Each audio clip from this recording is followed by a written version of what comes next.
big story for all of us, Jason, in week one was Caleb Williams in this rookie quarterback class. 12 quarterbacks picked, or excuse me, six quarterbacks picked in the first 12 picks of the draft. And we couldn't wait to see them come out, but they didn't exactly light it up, did they? So, as a quarterback coach, give me your impressions of week one for those young guys.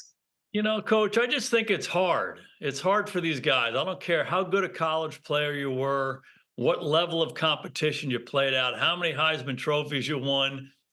The National Football League is different than college football. So every one of these guys is going to have a big transition. And, sometimes people who follow football, you get a little bit skewed by CJ Stroud having a great rookie year. Or, we had Dak Prescott in Dallas in 2016, or Ben Roethlisberger had a great rookie year. These are the exceptions. There are some amazing quarterbacks, Hall of Fame quarterbacks who struggled early on. I played with Troy Aikman. I wasn't with the Cowboys yet, but he was 0-11 as a rookie. And my memory of John Elway, one of the all-time greats, was lining up under the guard. And It's funny you mentioned that because I was coaching on the other side of the field in that game. It was John Elway's first game. I'm a young DB coach with the Pittsburgh Steelers. He's the first pick in the draft, and we're opening up against them. He lined up behind the guard, then had to move over to the center. John dropped back 12 times in that game, Jason. Four sacks, one completion, one interception, and it was just horrible. So everybody said, "Oh, maybe he's not as good." He wasn't that good, but it's tough making that jump. Absolutely. And he's on the Mount Rushmore quarterbacks. He's one of the all-time great Yeah. players. And what he did for the Broncos for all those years, taking them to the Super Bowl. But, and he was a great college player. But, just this transition to the NFL, it's different. And the biggest thing for me is I wish everybody would just kind of pull back and say, hey, guys, it's going to take time. Those other guys are the exceptions. They're not the rule. And there's going to be a period of transition for these guys. And oftentimes they go to the worst teams in the league. And the Yeah, Bears, that's another handicap yeah. usually. Now you And I think good mentioned you things are happening coached. for the Bears, but they've won 10 games in the Yeah. last 2 years, and they've tried to surround him with good offensive players, but it's going to take time. He looked like a rookie. He was looking Yeah. down at the rush. He was getting the balls were batted. He was trying to get out of the pocket, and everybody was chasing him down. So he's going to learn the lessons. He wants to be a great player. He's going to work at it. They're going to create a good environment for him going forward. But it's hard for these guys. And anybody who has success, that's the exception, not the rule.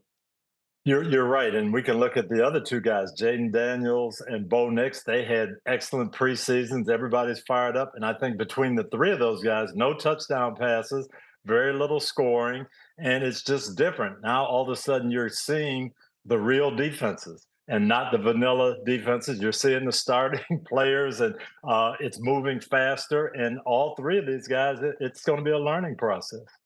No doubt. And years ago, you know this better than I do, but it used to be in the preseason, you would get absolutely everything was vanilla. It was a vanilla front, vanilla coverages. Coaches wanted to evaluate their players, they didn't want to scheme it up. I think there's more scheming going on in the last 10 years. There's a little blitzing going on and a little bit of that, but still, it's nothing like a regular season game plan. And you're one of the great defensive coaches of all time. You guys do an unbelievable job saying, okay, this is what they do well, this is what they don't do well, we're going to take away this, we're going to make them do this. And that's what these coordinators do. The coaching in the NFL is really good. So it's not only the players and how much faster the game is and how much faster everybody is, it's also the coaches scheming you up and taking away a lot of the things that you can do well. And so those are the lumps that he's going to feel. All those rookie quarterbacks are going to feel here, certainly early on in the career, but they got to fight through it. That's really the only way to get it.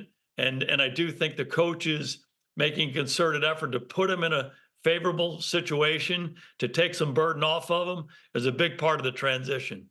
Yeah.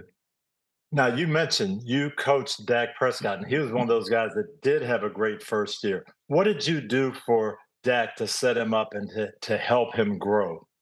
Coach, we drafted Dak in the fourth round, and it was after a year where Tony Romo had gotten hurt. So we had a deal where, okay, we got to find a guy who can be the next quarterback of the Cowboys.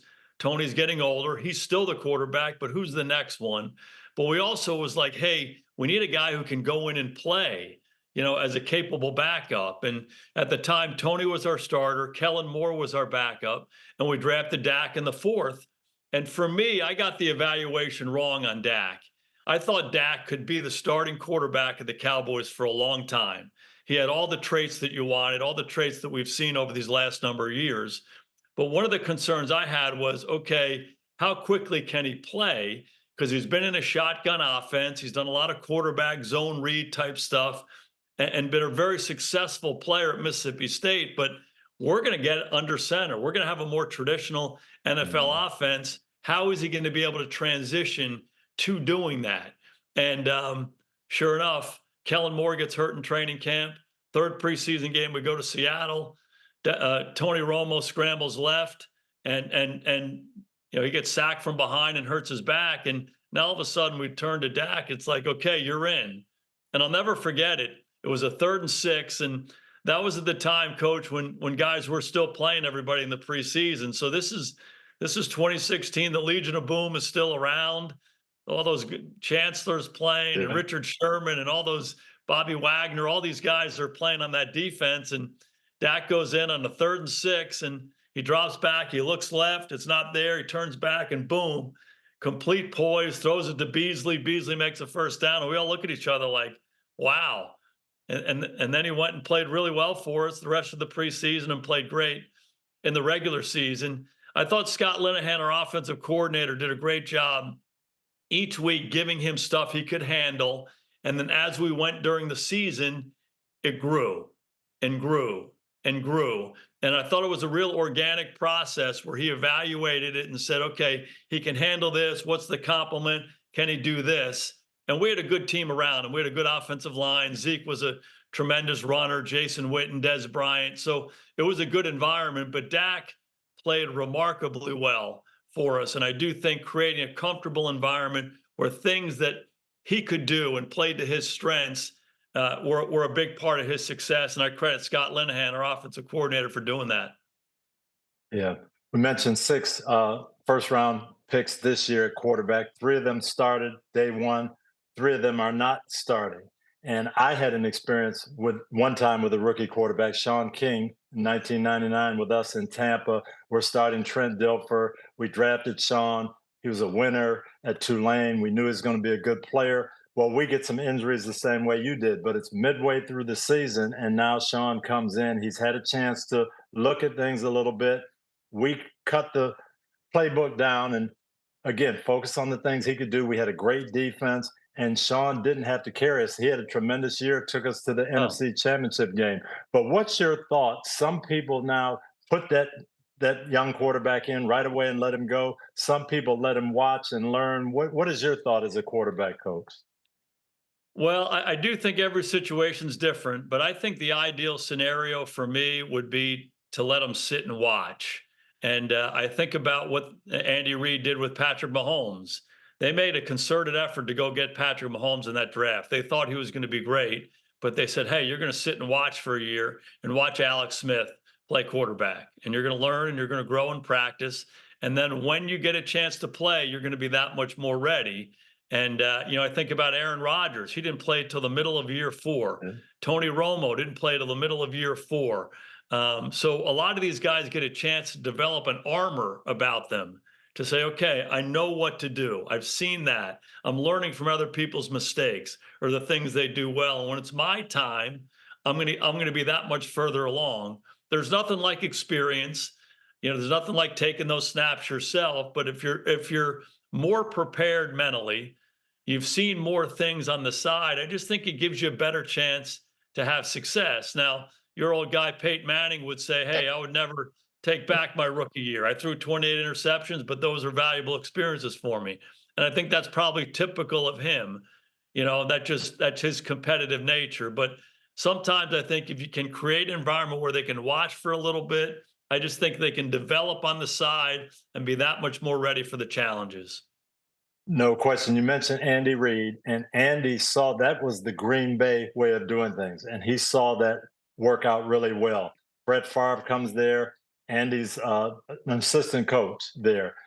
Brett doesn't play right away. Don Mikowski's playing. Brett learns. He comes in and plays great. And as you mentioned, they did that with Aaron Rodgers. They did it with Jordan Love. Well, Andy went to Philadelphia. He drafts Donovan McNabb, does the same thing. No, I'm going to start Doug Peterson. Donovan, you watch, you learn. Worked out really well for Donovan. Did the same thing with Patrick Mahomes. So it's a good system. But I think you have to know your quarterback too. You talked about Peyton, and he did. He had a tough year, but we both know Peyton Manning, mentally tough guy. He is not going to let the booze bother him. He's not going to let the 28 interceptions bother him. He could handle that. Not everybody can do that. Not everybody Right. can have that type of year and stay with it. And especially in this day and age, coach, where everything is so immediate and there's so much racket out there in the world that people have to deal with, and social media and commentary and all of that stuff, those are just other forces on the situation. And if you can protect your guy and all the while he's developing on the side, your extra meeting time, practice reps, all of those things add up a little bit. If you can just get them a little further along to handle the challenges, I do think it benefits them. Hi, I'm Mike Tirico, and thanks for watching. Make sure to hit subscribe for the latest news and highlights from NBC Sports.